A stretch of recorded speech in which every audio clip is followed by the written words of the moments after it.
Nah, tadi disebutkan oleh paman Anda, Pak Rustam, bahwa Anda mengatakan, Pak, mati itu sakit. Apa yang Anda rasakan waktu itu? Rasa dada sesak, itu sakitnya tuh seperti ditusuk pedang, terus seperti kulit binatang Dikuliti gitu? dikuliti hidup-hidup. Sakit sekali waktu itu Sakit rasanya? sekali. Terus di dada saya terasa sesak. Setelah itu paman saya mengajar saya mengucap kalimat thayyibah, terus mengucap dua kalimat syahadat, asyhadu an la ilaha illallah wa asyhadu anna muhammadar rasulullah. Apa betul waktu roh Anda itu dicabut dari kaki itu, Ya. Anda bisa melihat jasad Anda? Sempat saya melihat jasad saya pada waktu itu, tapi sebentar. Setelah itu saya dibawa pergi oleh dua orang malaikat ini. Dan pada waktu itu saya ingin ketemu sama ayah saya. Kebetulan ayah saya sudah meninggal. Dan suatu ayah saya meninggal, dia berusia 55 tahun. Setelah saya ketemu di sana, dia tuh berusia muda. Kok muda? Berusia 17 sampai 20 saya perkira. Anda sempat ngobrol dengan ayah? Sempat. Apa yang Anda sampaikan? Waktu itu ayah nangis. Ayah saya bilang, kenapa kamu kesini nak? Pulanglah. Di rumah tidak ada orang. Kasihan lihat ibumu dan adik-adikmu. Tidak ayah, janjiku sama Allah sudah sampai. Dan pada waktu itu ayah saya menangis. Lalu apa yang dia ucapkan? Diam aja dia. Terus hilang. Kembali ke malaikat tadi, bentuk yang Anda lihat seperti apa malaikat ini? Dia ini laki-laki, tapi mukanya sama semua. Berapa malaikat? Dua. Iya. Fisiknya seperti apa? Seperti berserban, berpakaian ihram, mukanya sama. Wajahnya seperti apa? Wajahnya sulit saya gambarkan. Yang jelas dia ini sama. Dua-dua itu sama rupanya. Apakah ada ucapan dari dua sosok yang Anda anggap malaikat itu? Ada. Apa kata mereka? Waktu itu saya mengalami perjalanan spiritual. Saya disoal oleh malaikat itu dengan sebutan ma ayyutuka. Siapa Tuhanmu? Katanya. Waktu itu ruh saya menjawab, Tuhanku adalah Allah. Siapa pemimpinmu? Pemimpinku adalah Nabi Muhammad sallallahu alaihi wasallam. Mana kiblatmu? Kiblatku adalah Ka'bah. Siapa kedua orang tuamu? Siapa saudara maramu? Terus saya diperjalankan. Setelah itu kedua orang malaikat ini memimpin tangan saya, tangan kiri saya, membawa saya ke satu tempat, menduduki saya di sebuah kursi pada waktu itu. Kursinya tuh empuk, mungkin 8 busanya ya, cantik. Terus di sana saya duduk. Di sebelah kanan saya ada tiba-tiba berwujud seorang perempuan. Dia mengaku Amal. Kamu siapa? Kata saya. Aku adalah amalmu semasa kamu hidup di atas dunia. Dan selama kamu di sini, saya akan menemanimu sampai yaumul akhir, itu katanya. Dan pada waktu itu saya melihat perempuan-perempuan solehah berpakaian muslimah, berkerudung, mencium pipi kanan, pipi kiri. Mungkin salam perkenalan pertama waktu menduduki di situ. Setelah itu saya dihijrahkan lagi, dibawa oleh dua orang malaikat ini lagi, melihat dosa-dosa besar ya.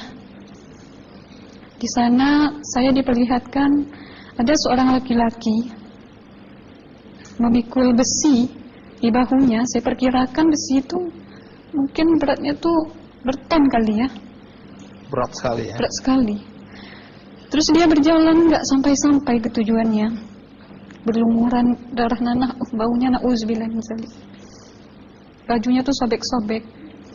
Waktu itu di ruh saya disaksikan oleh Amal. Saya tanya kepada Amal, ruh tanya sama Amal, wahai Amalku, dosa apakah yang manusia ini lakukan sewaktu ia hidup di atas dunia? Amal menjawab pada waktu itu, sewaktu manusia ini di atas dunia, dia ini adalah menyantet orang, meneluh orang, sehingga dia berjalan nggak sampai yaumul akhir, katanya. Yang kedua, saya melihat ada seorang laki-laki saling bunuh-membunuh. Sebentar kayak gitu lagi. Waktu itu menerangkan suatu manusia ini hidup di atas dunia, dia adalah seorang pembunuh, hingga dia tidak mau bertanggung jawab terhadap orang yang dibunuhnya. Terus yang ketiga, saya melihat ada seorang laki-laki dihujam kemaluannya pakai besi panas, timah panas itu ya, hingga menembus. Waktu itu saya ruh bilang sama Amal, wahai Amalku, dosa apakah yang manusia ini hidup di atas dunia? Amal waktu itu menjawab, sewaktu manusia ini hidup di atas dunia, manusia ini adalah seorang perzina. Setelah itu saya melihat ada seorang laki-laki disebati oleh rotan. Rotannya itu menyebati kulitnya tuh hingga lepas daging sama kulitnya. Itu Amal menjawab, sewaktu manusia ini hidup di atas dunia, dia ini tidak pernah sholat Islam, hingga waktu matinya pun dia tidak mengucap 2 kali syahadat. Dan pada waktu itu roh sama Amal sempat menghafiz Quran pada waktu itu dengan harapan supaya orang manusia yang Allah siksakan ini bisa terampuni dosanya. Jadi masih sempat waktu itu ya? Iya, ruh sama Amal yang menghafiz Quran, bertahzim, bersalawat, baca ayat 1000 dinar, membaca Yasin. Tapi sayang, bahkan tambah banyak Allah tidak mengampuni dosa-dosa mereka, sayangnya. Setelah itu, akhirnya yang terakhir kali berzikir. Zikir saya pada waktu itu subhanallah walhamdulillah wala ilaha illallah wallahu akbar la haula wala quwwata illa billahil aliyyil azim. Sekuat-kuatnya nada saya berteriak. Tiba-tiba saya merasakan detik jantung ya. Waktu itu mungkin paman saya yang menyaksikan. Itu saya koma. Disitulah sebenarnya Anda kembali ke jasad ya? Iya, benar. Jadi banyak sekali Anda menyaksikan kejadian-kejadian di alam sana ya. Nah, menarik karena waktu kami menghubungin Mbak Aslina, pada dasarnya Mbak Aslina keberatan menceritakan kembali kisahnya. Tapi kalau toh akhirnya Anda mau sampai di sini dan Anda sudah bercerita, apa harapan Anda pada orang-orang yang mendengarkan kisah ini? Ya, harapan saya pertama, ya lebih banyak mumpung menyambut puasa ya, lebih banyak mendekat diri aja sama Allah, perbanyakkan amalan soleh, perbanyakkan zikir, perbanyakkan sholawat, baca Quran, dan sebagainya. Itu harapan Anda ya? Iya. Baik, terima kasih Mbak Aslina ya, sudah datang dari Bengkalis untuk menceritakan kisah ini.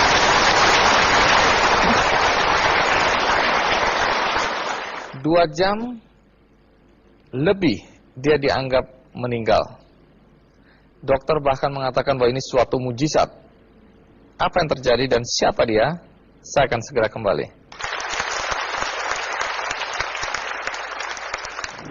Anda juga pernah mengalami mati suri bahkan sampai 2 jam lebih? Dia 2 jam 3 menit.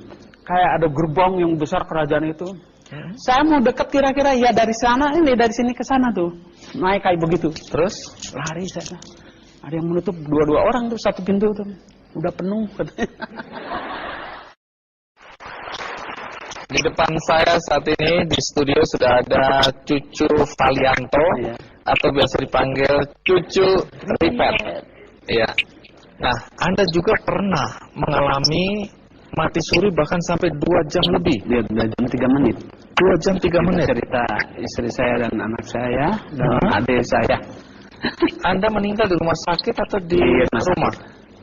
Sebelum Anda ceritakan, lebih baik kita melihat dulu liputan yang ada ini ya.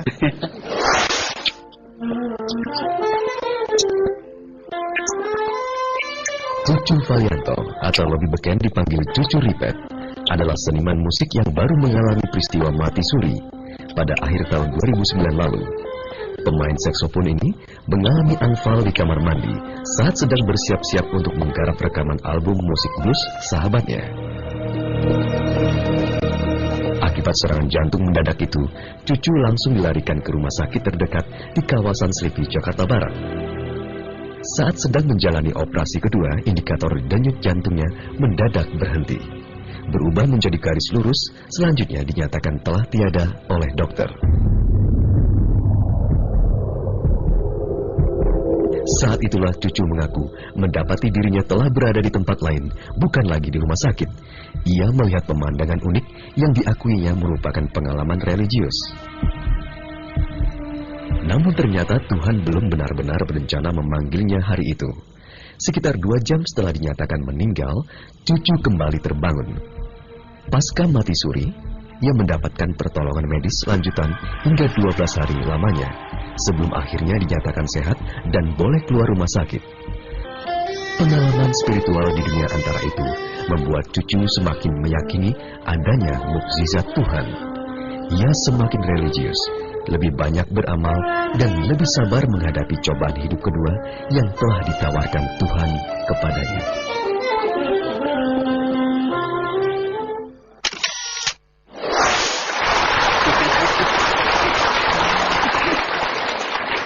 Jadi liputan tadi juga sekaligus menunjukkan apa profesi Anda ya. Iya.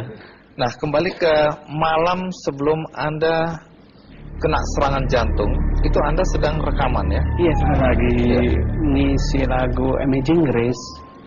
Amazing Grace saya ngisi hampir 1 jam saya masuk tuh. Itu belum ada perasaan, tidak ada? Belum ada saya. Anda sehat walafiat? Sehat, nggak ada apa-apa. Nah, terus paginya kena serangan? Iya, ceritanya pagi mandi, kok ini rasa pegel, langsung kejang. Sakit sekali. Saya itu juga udah nggak sadarkan diri, itu saya lagi mandi itu saya cepat saya ambil anduk, panggil anak saya, Miss, cepat Miss, apa udah nggak kuat, udah nggak bisa bicara, cepat ya udah bawa mobil sama istri saya, bawa ke Harapan Kita. Begitu masuk UGD diperiksa, ini nggak bisa tertolong lagi. Akhirnya pakai pemacu jantung. Emang Anda dengar ini tidak tertolong lagi? Iya, saya dengar. Oh, masih sadar dengar, berarti ya? masih sadar itu. Itu nggak tahu. Akhirnya pakai pemacu jantung sampai ini, ya, habis ini. Ini kan bekas ininya nih.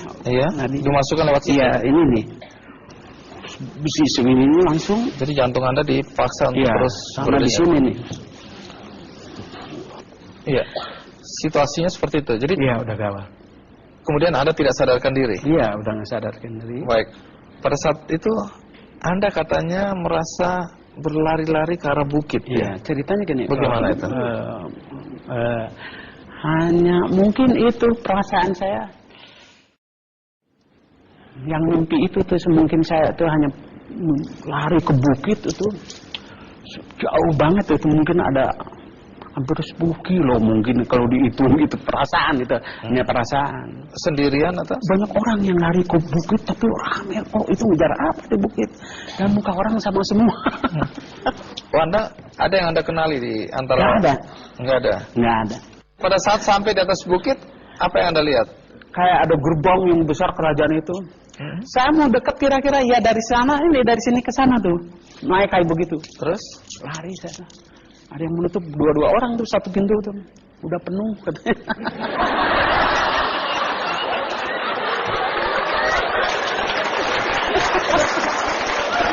Terus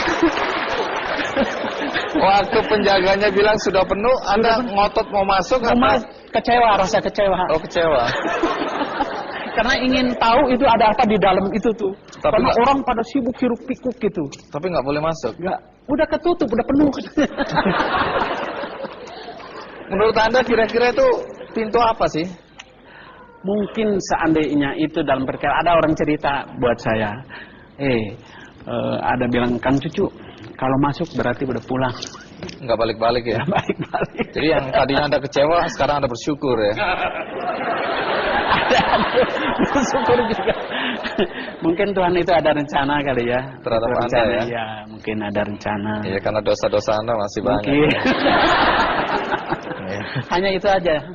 Pengalaman itu, pengalamannya itu. Nah, di sini ada Pak Prajoto ya. Betul. Jujur aja kisah Kang Cucu ini saya tahu dari Pak Prajoto. Dia SMS saya cerita bahwa ada temannya sudah pergi balik lagi.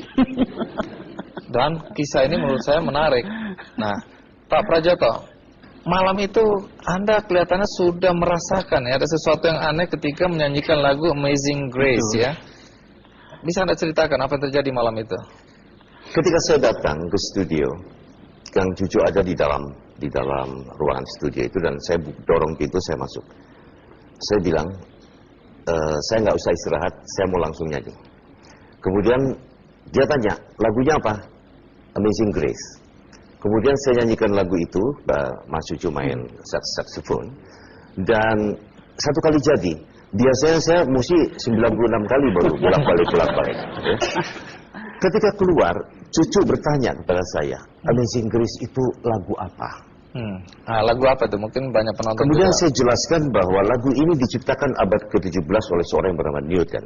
Tetapi inti dari lagu ini adalah karunia yang besar, anugerah yang besar. Dan ini melukiskan seseorang yang tersesat, yang begitu banyak dosa, kemudian dia tersadarkan. Dan atas dasar itu dia mendapatkan karunia dari Tuhan. Kurang lebih itu saya sampaikan kepada dia. Cocok sekali ini. Banyak sekali diam pada waktu itu Mas Cucu ya, malam itu. Malam itu ya? Malam itu. Dan dia saya lihat kok agak berbeda dengan biasanya. Biasanya dia banyak bergurau, biasanya dia banyak, paling sering dia paling suka meledek saya. Dan pada malam itu kok tidak. Kok baik malam ini, begitu saya pikir. Nah, setelah Anda hidup kembali, itu berapa lama masih harus dirawat di rumah sakit? 12 hari. Di rumah sakit? Di rumah sakit, istirahat 1 minggu. Saya main saksofon lagi. Kalau saksofon lagi, ngisi lagi itu? Iya. Menurut dokter itu kan mesti setahun kan, apalagi main saksofon kan berat. Iya. Sampai dokter nggak nyangka ini mungkin karunia Tuhan ya. Jadi Anda hidup kembali itu oleh dokter dinyatakan itu juga mujizat. Mujizat. Nah, boleh Anda ceritakan setelah Anda mengalami pengalaman spiritual seperti itu, adakah sesuatu yang berubah dalam hidup Anda? Terutama ya jangan melupakan Tuhan itu aja. Mesti taat akan Tuhan aja. Kita cari apapun, kalau nggak jadi berkat apa? Berbuatlah baik. Selama ada sisa hidup di dunia ini. Okay. Saya yang merasakan. Terima kasih ya, Kang Cucu, pengalaman yang luar biasa. Dulu kehidupannya bergelimang dosa. Sampai satu hari tiba-tiba dia dianggap meninggal. Apa yang terjadi dan bagaimana sesudah dia dinyatakan meninggal? Ikuti terus Ki Candy. Kok diam aja sih, bilang kenapa ini kok dingin, badannya semua dingin gitu Pak. Semua udah biru, udah nggak ada apa itu sama sekali, udah nggak ada nafas gitu. Nah, Tuhan sih bilang kalau memang engkau kasihan sama saya, beri dia kesempatan hidup, saya bilang. Dia biar dia mengaku atas dosa-dosa perbuatannya. Kehidupannya dulu bergelimang dosa. Apa dosanya dan apa yang terjadi pada Pak Samson? Beliau sudah ada di hadapan kita semua ya. Terima kasih Pak Samson. Jadi Anda juga pernah mengalami mati suri ya? Iya. Itu kapan terjadinya? Dari tahun 2001. Menurut saksi mata berapa lama Pak Samson mati suri? Kurang lebih sekitar 20 menit. 20 menit ya? Baik, apa yang terjadi pada Pak Samson dan bagaimana Pak Samson menyikapi pengalaman hidupnya yang pernah mati suri? Kita simak liputan berikut ini. Serangkaian peristiwa dalam hidupnya telah mengantarkannya menjadi manusia yang lebih baik. Subur Setiawan, atau yang biasa dipanggil Samson ini, mengaku semasa mudanya banyak dihabiskan dengan hidup berfoya-foya. Ia pernah membuka klub malam jaipong di daerah Cisarua, Jawa Barat pada era tahun 80-an. Hidupnya dihiasi dengan mabuk-mabukan, main judi, dan perempuan. Hingga pada bulan Oktober 2001, menjadi momen titik balik kehidupannya. Samson terkena serangan jantung koroner saat sedang di rumah, dan ia pun tak sadarkan diri. Seorang mantri kesehatan sempat memeriksa keadaannya dan menyatakan Samson sudah tidak ada. Selama di bawah alam tak sadar ini, Samson mengaku sempat menemui sejumlah pengalaman magis. Sang istri yang tak henti-hentinya berdoa pun akhirnya mendapati Samson secara tiba-tiba kembali terbangun. Sontak, keluarga pun bersyukur atas peristiwa ini. Secara perlahan, Samson yang kini berusia 57 tahun mampu memetik hikmah dari pengalaman spiritual yang diperlihatkan kepadanya. Ia mulai sadar dan hidup normal kembali, menjadi kepala keluarga yang baik dan bertanggung jawab bagi anak dan istrinya.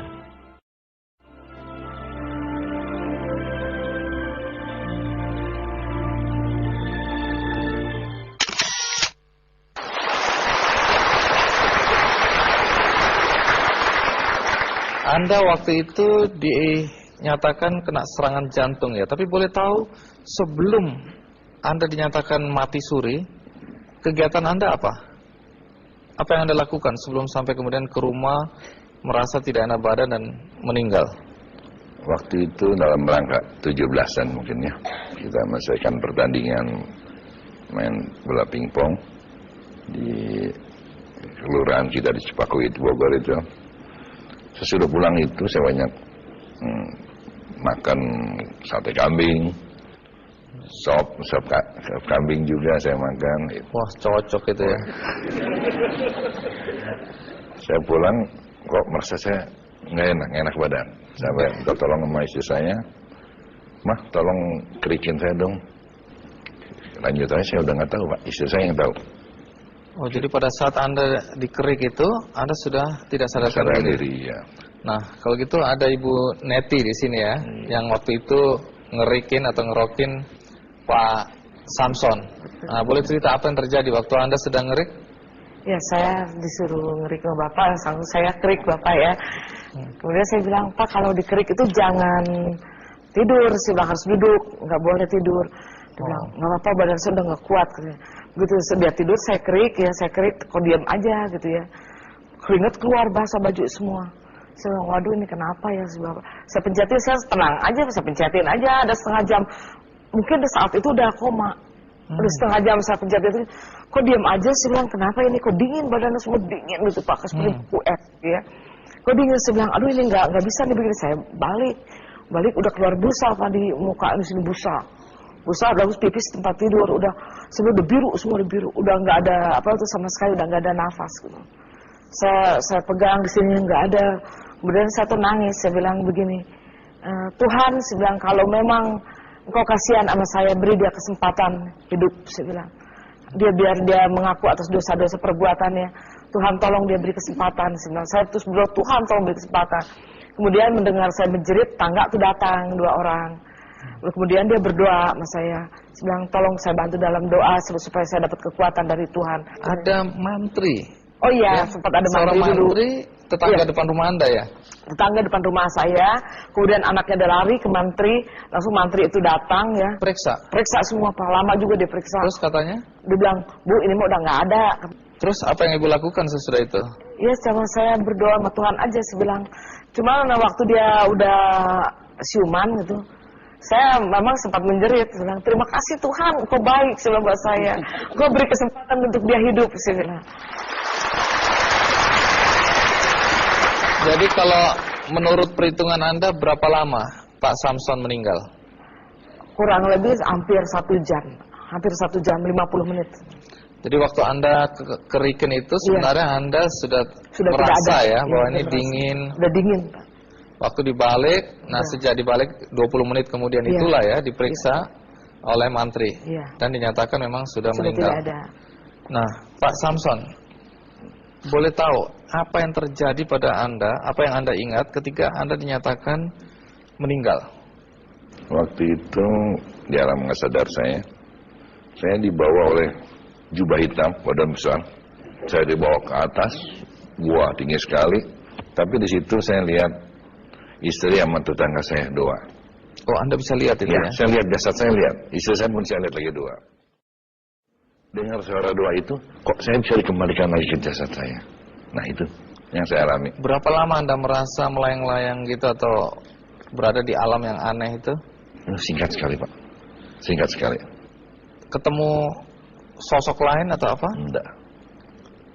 Sedang naik ke atas itu, dengar suara doa itu, saya dikembalikan kembali. Ini menarik karena Anda kemudian merasa bahwa Anda diberi kesempatan kedua ya oleh Tuhan untuk hidup.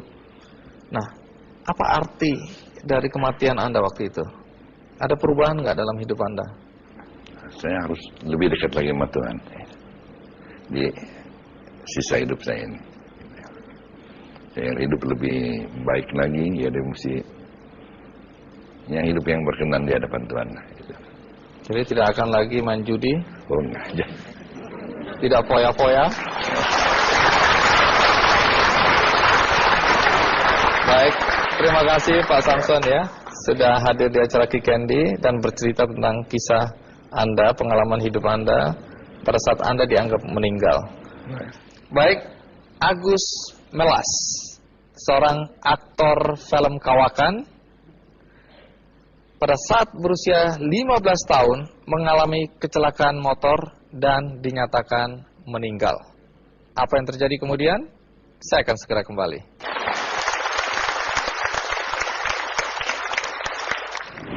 Pada saat itu ada sebuah mobil besar Pontiac yang 8 silinder, ketemulah kita, dia lepas ke sana, saya masuk ke dalam roda.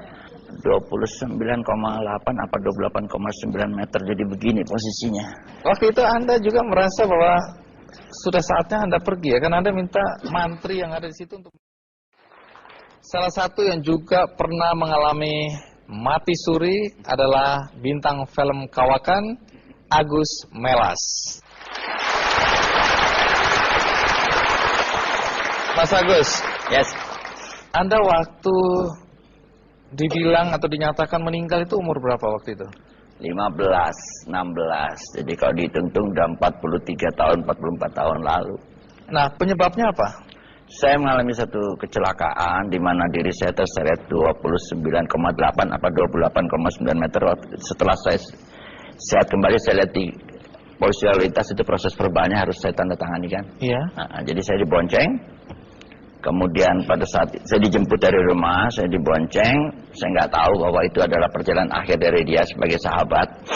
Tunggu, ini menarik. Akhir dari perjalanan dia sebagai sahabat. Ya. Apa yang terjadi pada sahabat Agus Melas? Sebelum itu, kita ikuti dulu kisah tentang Agus Melas.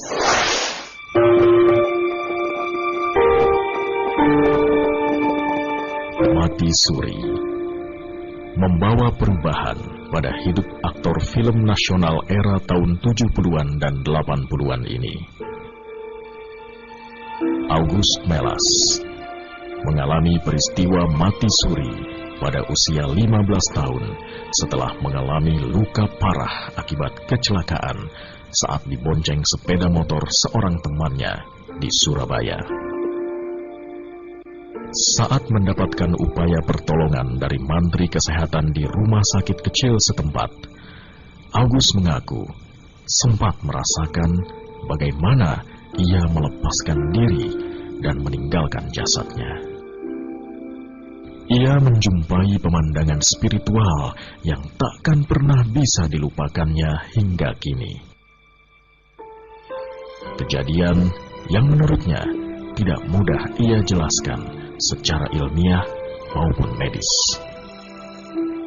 Setelah peristiwa yang masih meninggalkan trauma dalam hidupnya, aktor yang telah berakting dalam 40-an film layar lebar ini menjadi banyak berubah dalam menjalani kehidupannya. Ia lebih banyak berpikir positif, semakin yakin pada kekuatan Tuhan, dan selalu mensyukuri rezeki yang ia terima. Pesan dan pengalaman spiritual yang ditemuinya juga dijadikannya bahan pegangan hidup dan konsultasi bagi dirinya sendiri, serta orang lain yang sedang bimbang dalam hidup dan keimanan.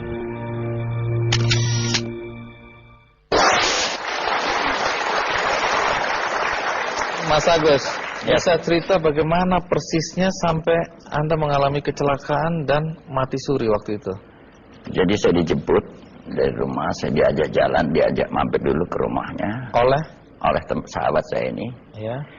Dan ternyata di situ dia bertengkar ribut besar dengan ibunya karena dia anak satu-satunya yang menjadi harapan keluarga itu. Gitu. Saya bisa dengar pertengkaran di dalam itu betapa kerasnya saat itu tuh. Saya juga bingung, saya nggak punya hak untuk menengahi. Akhirnya saya hanya menunggu aja di di beranda rumah. Kemudian, yuk kita jalan-jalan. Siapa yang bawa? Dia. Anda dibonceng? Saya dibonceng. Jadi Anda di belakang ini? Di belakang. Terus? Kemudian dia ngebut. Artinya Vespa zaman dulu tuh kalau bisa sudah sampai habis-habisnya speedometer lah. Dia bawa, kemudian itu agak gelap jam 7 malam di Embong Mahalang, kalau barangkali ya, sudah 40 tahun lalu. Pada saat itu ada sebuah mobil besar Pontiac yang 8 silinder, kata orang 8 silinder kalau Pontiac itu tuh. Dia ngambil sekali nggak dapat, 2 kali nggak dapat, yang ketiga kali dia coba masuk lagi begini. Saya sudah ngerasa udah itu something wrong nih. Ini ada pasir. Jadi becak harus ngelewatin pasir ini. Ketemulah kita, dia lepas ke sana, saya masuk ke dalam roda. 29,8 apa 28,9 meter, jadi begini posisinya. Jadi Anda terseret? Terseret, untuk kepala saya di sini, kalau kepala saya di sini, muka saya nggak ada. Masih untung ya? Iya, sorry saya agak bercanda aja ya, supaya saya nggak jadi trauma gitu tuh.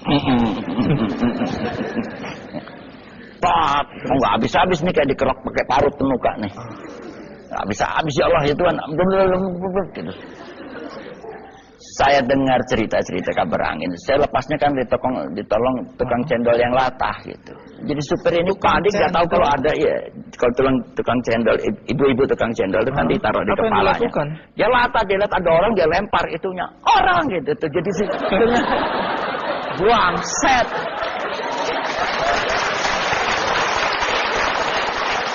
Padahal nggak ada hubungannya ya antara latah sama nyawa, tapi ini ada hubungannya. Gitu. Tapi gara-gara dia lempar dagangan cendolnya, si supir tersadar, supir kaget, terus sampai dibelokin, bukan ngerem, dibelokin, lewatin si saya, gitu. Untung kepala saya di sini kan. Jadi saya ada di kanan roda kanan gitu tuh. Kalau mobil nggak ada sana, saya ada di kanan. Ini masuk semua gitu tuh. Pada saat itu Anda masih sadar? Waktu diparut sadar banget, justru karena sakitnya saya bisa cerita Anda.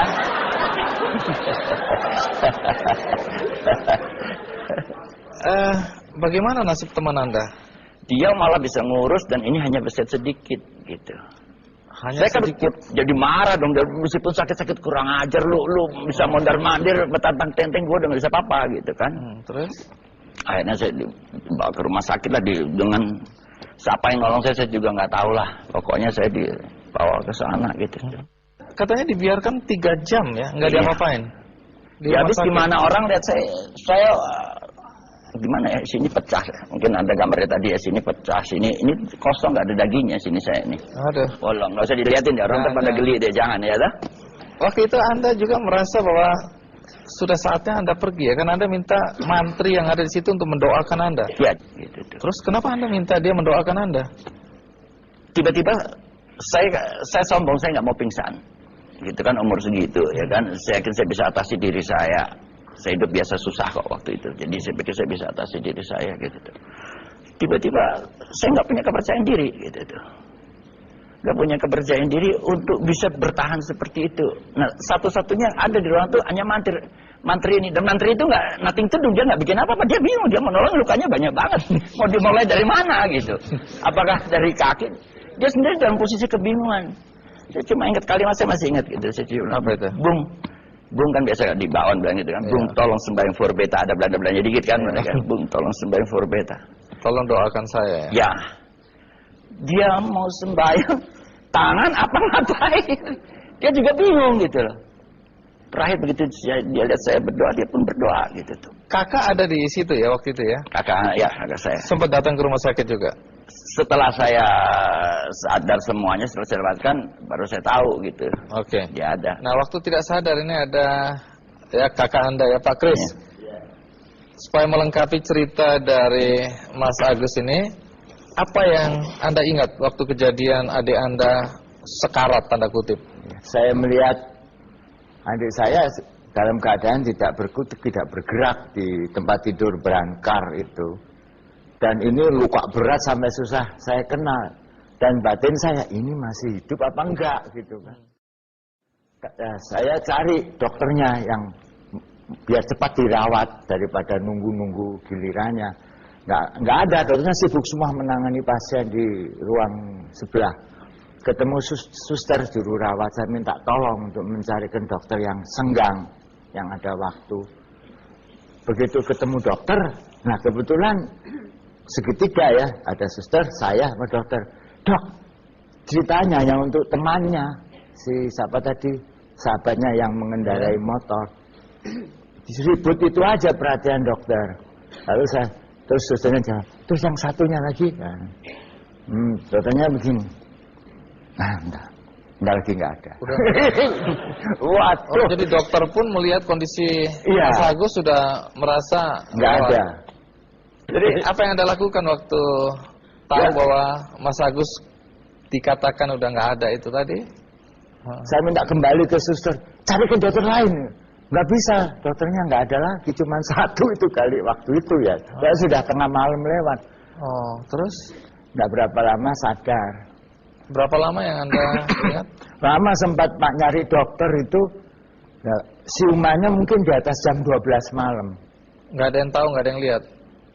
Ya saya sendiri. Sampai suster tadi mencarikan dokter lain belum nggak ketemu. Akhirnya setelah bangun baru dokter itu juga yang nangani. Itu situasinya seperti itu waktu itu ya? Iya. Baik, tentu menarik untuk mencari tahu bagaimana pengalaman Agus Melas ketika dia dinyatakan sudah meninggal. Ikuti terus Ki Candy.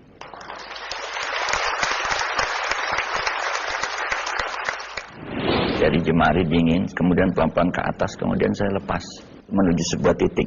Di situ ada sinar yang sangat terang benderang.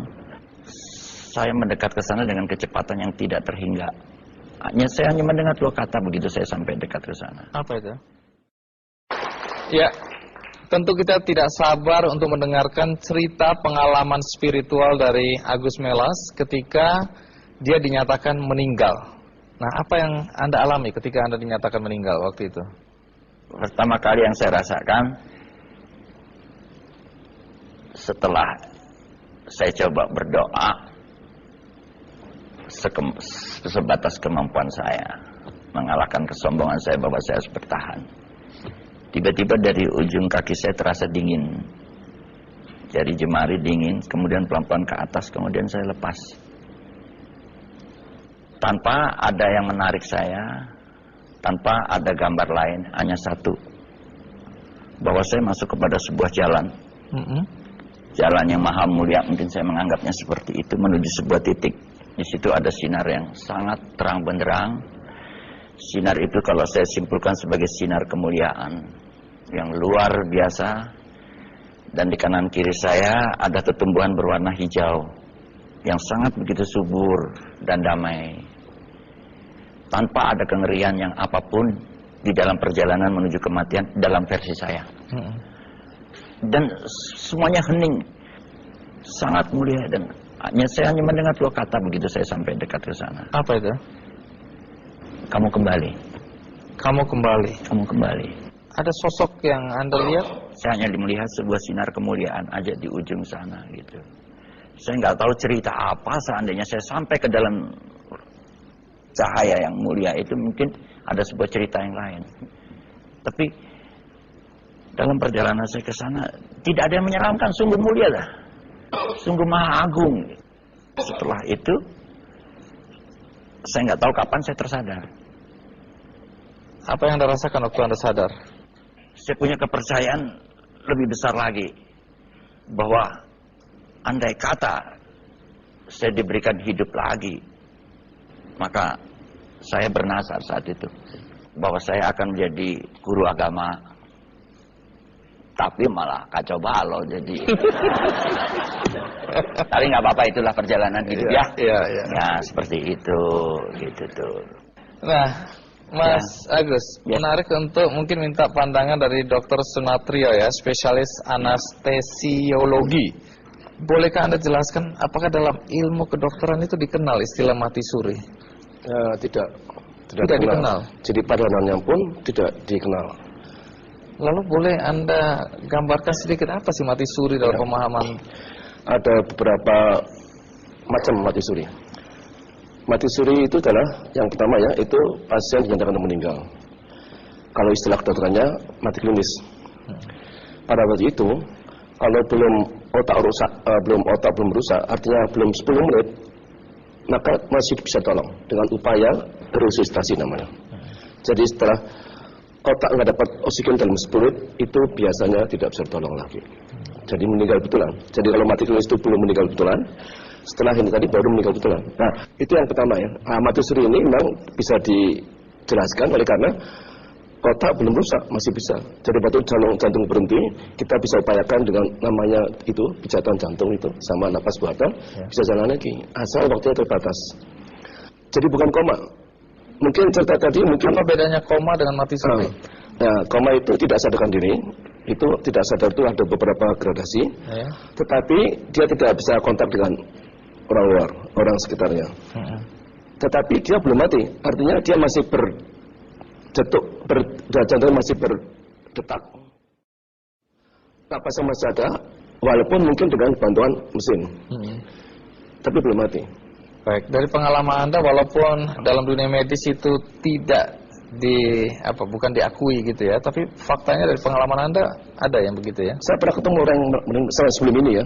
Sebelum sekarang ya, saya pernah ketemu juga orang yang pernah meninggal. Jadi memang saya yakin ada itu. Memang Tuhan memang besar kan. Orang mati yang sudah betul-betul mati jadi rusak pun bisa dibawa lagi, apalagi yang mati cuma mati nggak sadar-sadar. Jadi saya percaya aja. Baik, terima kasih Dok. Nah, di sini juga ada Pak Komarudin Hidayat, ya, bukunya sangat terkenal yaitu Psikologi Kematian dan Berdamai dengan Kematian. Ini menarik karena di buku pertama itu secara jelas Pak Komarudin mengatakan bahwa dia mewawancarai orang-orang yang pernah mati suri. Nah, boleh tahu apa yang Anda temukan dari pengalaman mewawancarain orang-orang yang pernah mati suri?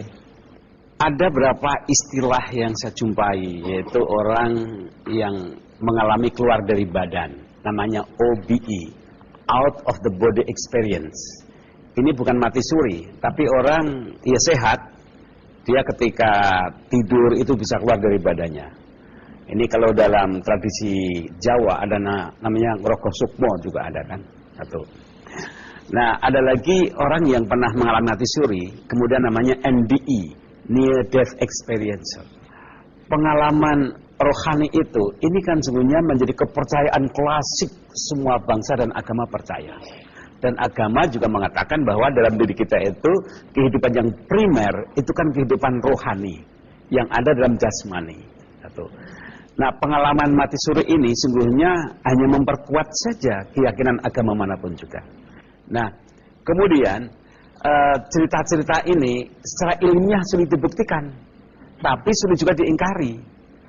Nah, berapa hal yang orang pernah saya wawancarai. Satu, bahwa rohani ketika keluar dari badan, ini ibarat flash disk ya, atau rekaman, Maka kemudian ketika ruh di sana, itu akan kelihatan semua rekamannya. Rekaman atas? Rekaman atas amalnya, perbuatannya. Sungguhnya badan ini kan merekam kan. Kalau untuk membuktikan bahwa kita merekam, itu tidak usah sampai mati pun kita bisa membuktikan bahwa tubuh, lidah itu merekam semuanya. Nah, ketika rekamannya itu bagus, maka kemudian akan memberikan satu fasilitas yang nyaman, yang indah sekali. Seperti yang diceritakan mungkin saudari Aslina itu. Tapi sebaliknya, kalau rekamannya itu negatif, maka pengalaman rohaninya itu juga sengsara. Ibarat orang mimpi. Ketika mimpi sebelumnya itu indah hidupnya, maka mimpinya akan indah. Tapi kalau sebelumnya itu sengsara, maka mimpinya sengsara. Kira-kira sederhananya seperti itu. Tapi pesan moralnya dari sekian banyak yang saya wawancarai, itu satu gini. Bahwa orang umumnya itu berubah total karena dia yakin bahwa hidup ini ternyata tidak selesai dan kematian, bahwa nanti ada kelanjutannya. Jadi ada hukum sebab akibat. Maka sekian banyak orang yang merasa wawancarai, yang tadinya tidak bayar pajak jadi bayar pajak, ya kan? Dan orang-orang yang merasa menang perkara karena nipu orang, dia kemudian dia malu, dia bertobat, sehingga berusaha dia untuk selalu membuat rekaman kebaikan untuk hidupnya. Nah, ini bagi saya itu believe it or not, tapi ternyata sekian banyak orang yang saya wawancarai itu betul-betul berubah hidupnya. Luar biasa. Ya. Oh, terima kasih Mas Kamaludin. Nah, kembali ke Mas Agus. Jadi tidak semua orang mendapat kesempatan kedua untuk hidup. Lalu Anda sendiri punya kesadaran untuk mengisi hidup Anda yang kedua ini dengan cara apa? Saya pertama kali gini, saya agak norak meskipun semboyan anak SD, tapi saya yakini mens sana in corpore sano. Dalam tubuh yang sehat terdapat jiwa yang sehat. Dengan jiwa yang sehat kita bisa mensyukuri keadaan, bisa berterima kasih pada Tuhan, pada Allah segalanya semuanya gitu, dan bisa berarti bagi orang di sekitar kita sebatas kemampuan saya gitu. Bukan sinterklas tapi itu. Baik, terima kasih Mas Agus ya. Pengalaman spiritual yang luar biasa. Dan bagi Anda yang baru saja ikutan nonton acara ini, jangan khawatir karena Anda masih bisa mengikutinya melalui media Indonesia Minggu. Dan jangan lupa Kick Andy on Radio juga setiap hari Jumat di jaringan Delta FM. Bagi Anda yang ingin ikut kuis buku, Anda juga bisa mengikuti Twitter Kick Andy Show. Di sana ada acara bagi-bagi buku Jumat malam juga. Nah, di akhir acara ini saya akan membagikan satu buku yang tepat sekali karena ini merupakan sebuah buku yang ditulis oleh Tammy Cohen. Tammy ini adalah seorang jurnalis yang mencoba mewawancarai sejumlah orang di Amerika yang mengalami near-death experiences. Pengalaman mereka mati suri. Ini buku akan menjadi milik Anda satu-satu di sini.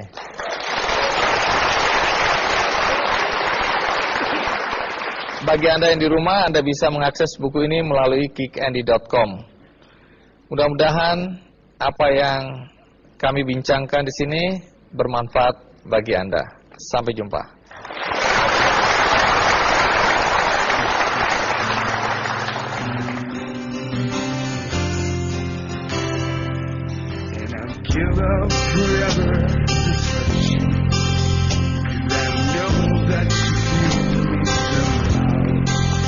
You're the closest to heaven that I'll ever be, and